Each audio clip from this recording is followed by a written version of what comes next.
के अंदर ही बैठा हुआ था। वो हाइट में भी छोटा था और बाहर भी नहीं आ रहा था। उसके पेरेंट्स उसका नाम आर्लो रखते हैं। फिर वो कपल डायनासोर्स अपने बेबीज को बाहर लेकर आते हैं और उन्हें अपना घर दिखाते हैं। ये कपल थोड़ी बहुत फार्मिंग भी किया करता था। इनमें बहुत ज्यादा प्यार था और अब तो इनके बेबीज भी हो चुके थे, तो ये एक प्यारी सी फैमिली बन चुकी थी। अब टाइम गुजरता जाता है और ये बेबी डायनासोर सब कुछ बड़े हो चुके थे। आर्लो के अलावा बाकी डायनासोर्स काफी एक्टिव थे। वो अपने पेरेंट्स की हर काम में हेल्प भी करवाया करते थे, लेकिन जब आर्लो को कुछ कहा जाता तो वो काम उसे हो ही ना पाता था। वो छोटी छोटी चीजों से डर जाया करता था। और वो डायनासोर कपल अपने बच्चों को अपने पास बुलाते हैं। वो उनको समझाते हैं कि देखो, जैसे आगे सर्दियां आ रही हैं, हमें बहुत ज्यादा खाना स्टोर करना है। उन्होंने एक स्टोर रूम बनाया होता है जिसके अंदर वो खाना स्टोर कर रहे थे। उसके बाद फादर डायनासोर अपना फुटप्रिंट वहां लगाते हैं। सब बच्चे बहुत एक्साइटेड हो जाते हैं और कहते हैं कि फादर, हमें भी अपना फुटप्रिंट लगाना है। लेकिन फादर डायनासोर उन्हें रोक देते हैं और कहते हैं कि नहीं, अभी तुम लोग छोटे हो। जब तक तुम लोग कोई बड़ा काम नहीं कर लेते तब तक तुम सब फुटप्रिंट नहीं लगा सकते। जिस दिन तुम्हें भी लगे कि हाँ, तुमने जिंदगी में कुछ कर लिया है, तो उस दिन तुम फुटप्रिंट लगा लेना। मैं भी उस दिन का इंतजार करूंगा कि कब मेरे बच्चे मेरे जैसे हो जाएं। फादर डायनासोर कहते हैं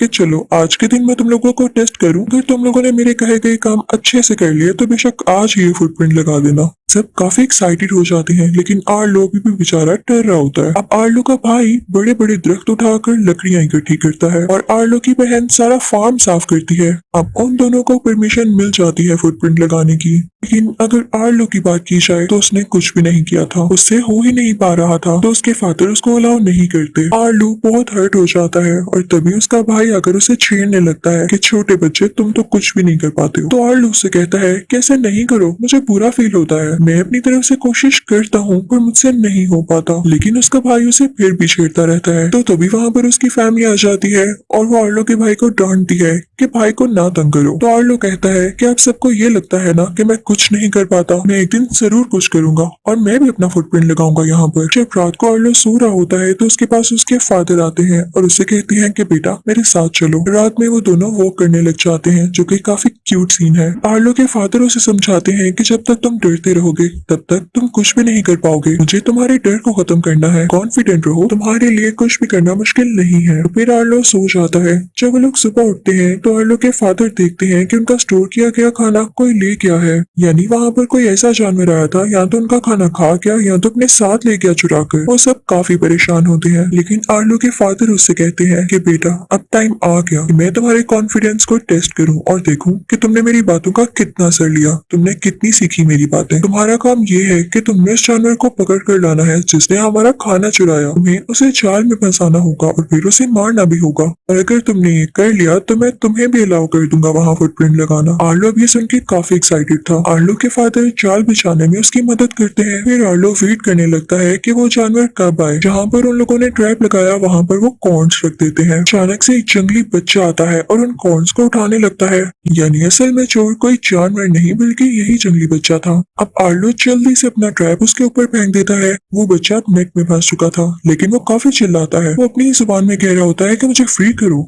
आर्लो उसे सुन के और देख के काफी डर जाता है। वो कहता है कि ये कैसी अजीबोगरीब चीज है। जल्दी से घबरा कर ट्रैप उठा देता है। वो जंगली बच्चा वहाँ से भाग जाता है। जब आर्लो के फादर वहाँ पर आते हैं तो उसे डांटते हैं कि ये तुमने क्या किया, तुमने उसे पकड़ कर भी छोड़ दिया। तुम्हारे डर ने सारा काम खराब कर रखा है। डर ना छोड़ो और मेरे साथ आओ, मैं तुम्हारा डर खत्म करता हूँ। अब आर्लो के फादर उसे यूं ही नहीं डांट रहे थे, वो भी चाहते थे कि उनका बेटा अच्छा बच्चा बने, ऐसा बने जिससे दुनिया डरे, न कि वो लोगों से डरे, क्योंकि पेरेंट्स हमारे अच्छे के लिए ही तो डांटते हैं। आर्लो के फादर उसे अपने साथ एक फॉरेस्ट में ले जाते हैं। साथ ही बारिश होने लगती है। मौसम काफी खराब हो रहा था। आर्लो डरने लगता है और अपने फादर से कहता है कि डैडी वापस चले, मौसम खराब हो रहा है। तो उसके फादर उससे कहते हैं कि चुप करो बेटा और मेरे साथ चलो बस। आसमान पर काफी ज्यादा बिजली गरजने लगती है। आर्लो का दिल जोर जोर से धड़क रहा था क्योंकि वो काफी डरपोक था। अब बारिश होने की वजह से वो लोग पत्थरों पर बार बार स्लिप हो रहे थे। चलते चलते आर्लो का भी पाँव मुड़ जाता है और वो नीचे गिर जाता है।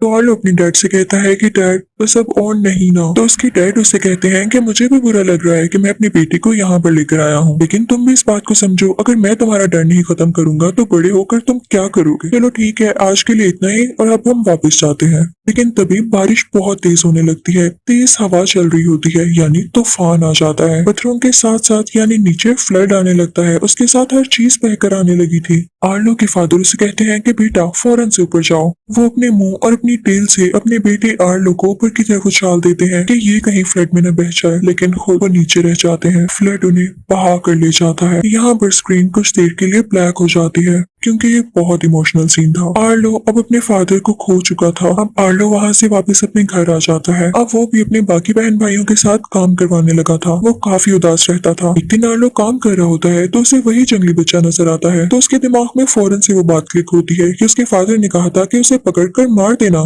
तो वो उसके पीछे भागने लगता है। आर्लो उसको पकड़ तो लेता है, लेकिन तभी वो नदी में गिर जाता है और वहाँ से बह कर कहीं दूर आ जाता है। वो बेहोश हो चुका था और जब उसे होश आता है तो वो खुद को अकेला पाता है। वो काफी ज्यादा उदास था, लेकिन तभी उसकी नजर उसी जंगली बच्चे पर पड़ती है। वो उसके पीछे जाने लगता है और ऊपर की तरफ आ जाता है, लेकिन तभी उसे वो नदी नजर आती है जो कि उसके घर की तरफ जा रही थी। और उसे अपने फादर की भी बात याद आती है कि जब तुम्हें नदी नजर आ जाए तो फिर घबराना नहीं, क्योंकि तुम अपने घर का रास्ता ढूंढ लोगे। अब वो उस नदी के साथ साथ चलने लगता है, लेकिन बेचारे को भूख लगी हुई थी। तभी उसे एक फ्रूट नजर आता है जो कि दरख्त पे काफी ऊपर लगा हुआ था। आर्लो एक पत्थर के ऊपर अपने पाँव रख के वो फल खाने लगता है, लेकिन तभी वो पत्थर स्लिप हो जाता है और आर्लो उस पत्थर के नीचे आ जाता है। अब आर्लो का पाँव उस पत्थरों के अंदर स्टक हो गया था। काफी कोशिश करता है खुद को फ्री करने की, लेकिन फ्री नहीं कर पाता। सारा दिन गुजर जाता है। इवन ऐसे करते करते रात भी हो जाती है और आर्लो सो जाता है। लेकिन जब सुबह उसकी आंख खुलती है तो वो देखता है कि उसका पाँव फ्री है। किसी ने वहाँ पर एक जगह खोद रखी थी और उसके आसपास छोटे छोटे फुटप्रिंट्स थे। वो समझ जाता है कि ये जंगली बच्चे के फुटप्रिंट्स हैं और उसी ने आर्लो को फ्री किया है। आर्लो हिम्मत करता है और उठता है।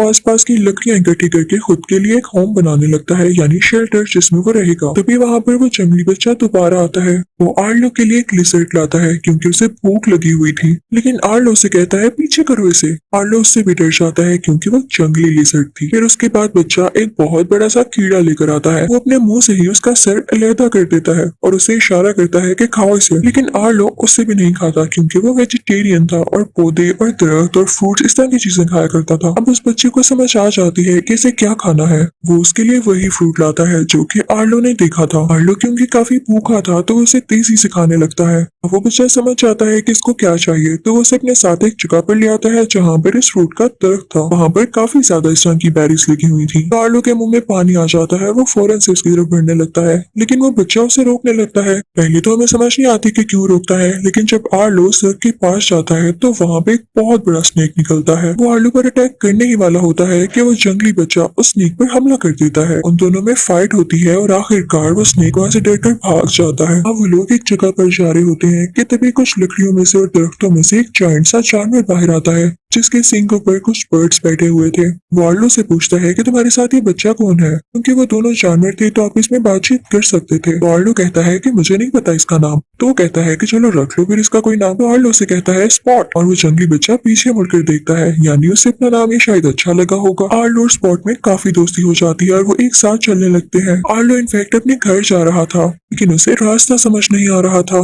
फिर वो लोग एक जगह से गुजरते हैं जहाँ पर बहुत बड़ी बड़ी घास होती है। आर्लो अपनी टेल उस घास में घुमाने लगता है तो बहुत सारे जुगनू यानी फायर फ्लाइज उसमें से निकलते हैं। ये देख के वो पहले तो काफी खुश होते हैं, लेकिन फिर आर्लो को याद आता है कि उसके फादर भी ऐसे करके आर्लो को खुश किया करते थे, तो वो दोबारा से सैड हो जाता है।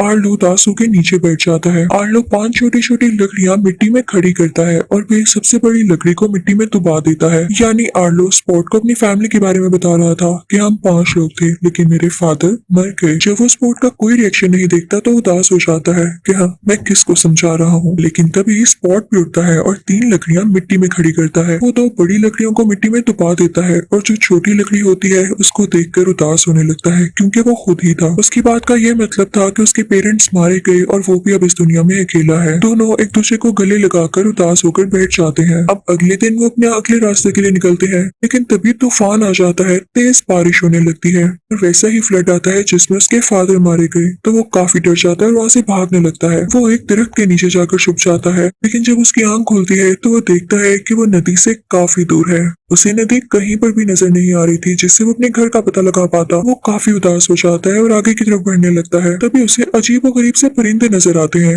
वो काफी चालाक परिंदे लग रहे थे। आर्लो उनसे कहता है कि क्या आप मुझे बता सकते हैं कि नदी किस तरफ है, मुझे अपने घर जाना है। तो वो परिंदे कहते हैं, अरे भाई, हमें क्या पता, हमारा इससे लेना देना ही नहीं। तूफान या फ्लड में जो जानवर या परिंदे मारे जाते हैं हम तो उन्हें खाने निकले हैं। वो अजीब गरीब दिखने वाले परिंदे उल्टा आर्लो से ही सवाल पूछ लेते हैं कि तुमने क्या उस जंगली बच्चे को देखा है, तो हमें बता दूं, अब आर्लो उनसे काफी डरा हुआ था क्योंकि उन परिंदों ने आर्लो के सामने ही एक लोमड़ी जैसे दिखने वाले छोटे से जानवर को खा लिया। आर्लो डर के बता देता है कि स्पॉट कहाँ पर है, लेकिन जब वो देखता है कि वो उनके पीछे लग गए हैं तो आर्लो स्पॉट को अपनी कमर पर बिठा के जोर जोर से भागने लगता है।